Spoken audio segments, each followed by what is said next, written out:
नेकी सबसे बड़ी जादू है। एक छोटे से गांव में अली नाम का एक मासूम बच्चा रहता था। अली बहुत गरीब था, मगर उसका दिल सूना था। वो हमेशा दूसरों की मदद करता, चाहे खुद के पास कुछ ना हो। एक दिन गांव में एक बूढ़ी औरत आई। इसके कपड़े पुराने थे, हाथ में एक छोटी सी थैली थी।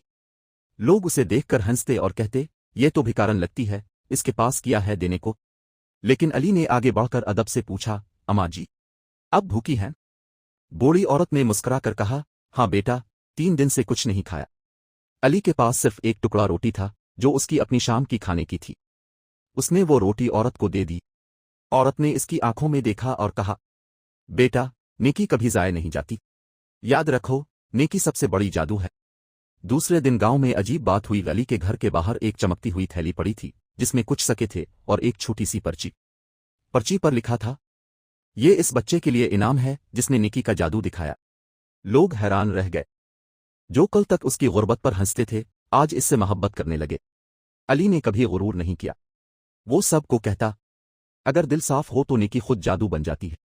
और तब से पूरे गांव में एक ही बात मशहूर हो गई, नेकी सबसे बड़ी जादू है।